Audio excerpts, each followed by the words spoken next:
बिस्मिल्लाहिर्रहमानिर्रहीम। अस्सलाम वालेकुम students, welcome to my YouTube channel. आज मैं आपके सामने हाजिर हूँ एक नई वीडियो के साथ। आज हम लोग जो एक्सरसाइज करेंगे वो हमारी मैथमेटिक्स की बुक में से है जो ग्रेड 8 के लिए है। तो आइए चलते हैं अपनी एक्सरसाइज की जानिब। आज की हमारी एक्सरसाइज है 11B, बेसिक लेवल है। क्वेश्चन नंबर 1 है, स्टेटमेंट रीड कर लेते हैं। Construct a parallelogram ABCD that AB 10 centimetre and BC 12 centimetre and ABC 80 degree. यानी ABC के ऊपर जो आपने बनाना है एक एंगल जो B के ऊपर टॉपी बनी है, इसलिए B के ऊपर बनाना है एंगल 80 डिग्री का। Measure and write down the length of diagonal BD। Diagonal की लेंथ को मैयर करें और राइट भी करें। ठीक है, तो सबसे पहले तो आपको ये बात समझनी है कि पैरेललोग्राम शेप होती कैसी है। तो पैरेललोग्राम शेप की अगर हम लोग बात करते हैं तो पैरेललोग्राम शेप होती है two pair of parallel sides. Parallel कहते हैं जो एक जैसी लाइंस हो जो एक दूसरे के आमने सामने हो। ठीक है, वो पैरेलल साइड्स हो गए और ऑपोजिट साइड्स आर इक्वल। तो इनकी ऑपोजिट साइड होनी चाहिए, वो इक्वल होनी चाहिए। अगर इसकी लेंथ 5 सेंटीमीटर है तो इसकी लेंथ भी 5 सेंटीमीटर होनी चाहिए। और डायगोनल जो होता है वो इन लाइन को ज्वाइन करने के इनको ज्वाइन करने के लिए जो बनाया जाता है उसको कहते हैं डायगोनल। तो इसी शेप को देखते हुए हम लोग अपनी जो है वो कंस्ट्रक्शन करते हैं और स्टेप्स ऑफ कंस्ट्रक्शन भी राइट कर लेते हैं। तो यहाँ देखिए मैंने डेटा राइट कर दिया हुआ है जिसमें मेरे पास गिवन है AB 10 सेंटीमीटर, BC है 12 सेंटीमीटर और ABC जो हमारे पास है 80 डिग्री का एक एंगल है। तो अगर मैं रफली इसकी शेप बनाती हूँ तो मेरे सामने कुछ इस तरह से शेप बनती है। यानी ये देखें, ये दोनों पैरेलल साइड्स हैं। ठीक है, और यहाँ पर इनकी इक्वल लेंथ है। तो मैं इनका नाम अगर रखती हूँ ABC और D, इनके ऊपर डायगोनल बनाना है, BD के ऊपर एक डायगोनल बनाना है, उसको राइट करना है। ठीक है, तो अगर मैं AB की लेंथ देखती हूँ तो रिक्वायरमेंट के मुताबिक मेरे पास 10 सेंटीमीटर होनी चाहिए, तो ये भी 10 सेंटीमीटर है। और BC की अगर लेंथ देखूँ तो 12 सेंटीमीटर, तो ये भी 12 सेंटीमीटर होनी चाहिए। ठीक हो गया, तो अभी हम इसको कंस्ट्रक्शन करेंगे, उसके बाद इसके स्टेप्स को भी राइट करते जाएंगे। BC की लेंथ उन्होंने बताई हमें 12 सेंटीमीटर, तो यहाँ पर मैं स्केल की मदद से BC की लेंथ को ड्रा करने वाली हूँ 12 सेंटीमीटर। ठीक है, तो अब हमने क्या करना है, इसका नाम हमने रख देना है B और C 12 सेंटीमीटर। ठीक हो गया। अच्छा, उसके बाद मैं इसका स्टेप भी राइट कर लेती हूँ। स्टेप नंबर 1 हमने क्या किया है, draw a line segment BC 12 centimetre. ठीक हो गया। उसके बाद हमने क्या करना है, अब हमने एंगल बनाना है। हमने एंगल बनाना है, B को पॉइंट रखते हुए एंगल बनाना है।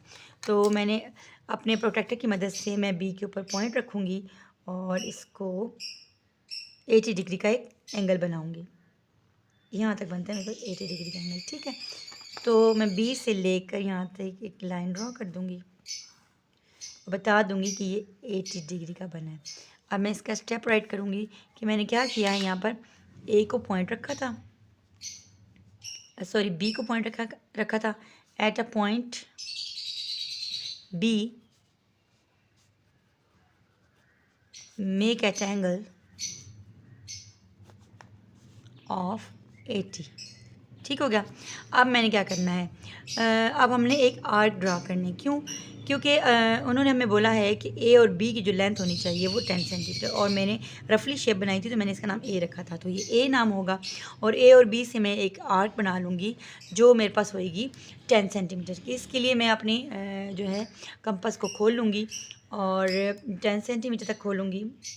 ये देखिए 10 सेंटीमीटर है, यहाँ रख के इसको प्रॉपर तरीके से 10 सेंटीमीटर। ठीक है, तो यहाँ से मैं B को पॉइंट रखते हुए 10 सेंटीमीटर की एक आर्क बना लूँगी। ठीक हो गया। अच्छा, अब जब मैंने ये आर्क बना ली हुई है और फिर मैंने इनको आपस में ज्वाइन कर देना हुआ है और इसका मैंने नाम रख देना है A। ठीक है, अब मैंने स्टेप इसका लिखना है B एज सेंटर, क्योंकि मैंने B को सेंटर बनाया था। Draw an arc of radius 10 centimetre two point A। Point मैंने इसका बना दिया था। अच्छा, अब मैंने क्या करना है, अब मैंने जो ए को पॉइंट रखना है, क्योंकि यहाँ पर 12 है तो मेरी रिक्वायरमेंट के मुताबिक यहाँ पर भी 12 होनी चाहिए। तो मैं इसको 12 मीटर तक ओपन करूँगी, ठीक है। तो यहाँ से 12 तक अगर मैं इसको ओपन करूँ तो ये इतनी बन जाती है 12। थोड़ी सी यहाँ रख के करें।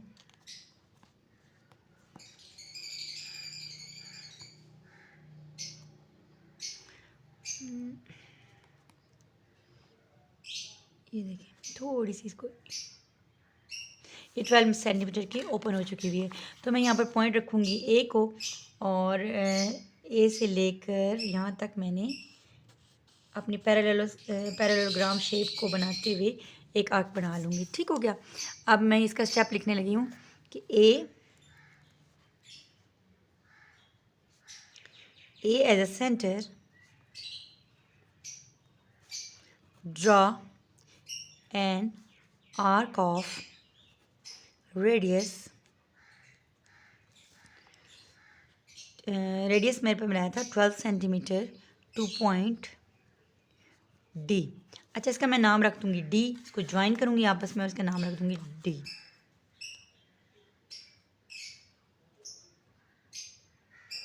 ये देखिए ये 12 सेंटीमीटर की हो गई और मैंने इसका नाम रख दिया हुआ डी, और ये लिख दिया हुआ 12 सेंटीमीटर, और ये है 10 सेंटीमीटर। ठीक हो गया। अब हमने क्या करना है, अब हमने सी को पॉइंट रखना है, और सी को पॉइंट रखते हुए यहाँ पर एक और आर्क बनानी है जो इसको ज्वाइन कर रही हो, और जो कितनी होनी चाहिए 10 सेंटीमीटर, क्योंकि दोनों अपोजिट साइड हमारे इक्वल होनी चाहिए। तो मैंने इसको 10 सेंटीमीटर की ओपन करूँगी दोबारा से, 10 सेंटीमीटर की। ठीक है। सी को सेंटर रखते हुए यहाँ पर इसको ज्वाइन कर दूँगी। ये देखें ये ज्वाइन हो चुकी हुई है, और इन दोनों को फिर मैंने ज्वाइन कर देना ताकि मेरी शेप जो है वाज़ेह हो जाए। अब मैंने इसकी लेंथ कितनी थी मेरे पास, 10 सेंटीमीटर। ठीक है। अब मैं इसका स्टेप राइट करूँगी, join D to C, D से सी को आपस में ज्वाइन कर दिया। अब हमें कहा गया था कि आपने डायगोनल बनाना है जो कि बी और डी को ज्वाइन कर रहा हो, तो हम लोग यहाँ पर एक डायगोनल बना लेंगे। The diagonal diagonal of B to D. अच्छा, इनकी लेंथ को हमने जो है वो मेजर करना था कि कितनी लेंथ बनती है। तो इसको पहले मैं ज्वाइन करूँगी, इसके बाद मैं इसकी लेंथ को देख लूँगी कि कितनी बनती है।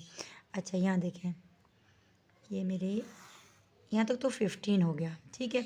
और आगे से मैं अगर इसको देखूँ तो ये तकरीबन बन जाता है 16.7 सेंटीमीटर बी और डी। ठीक है। तो यहाँ पर मैं राइट कर दूँगी कितनी हमारे पास लेंथ थी, 16.7 सेंटीमीटर। उम्मीद करती हूँ आपको क्वेश्चन नंबर 1 बहुत अच्छी तरीके से समझ में आ चुका होगा। अगर मेरी वीडियो आपको अच्छी लग रही है तो इनको लाइक किया करें और अपने फ्रेंड्स के साथ शेयर भी किया करें। नेक्स्ट वीडियो तक के लिए अल्लाह हाफ़िज़।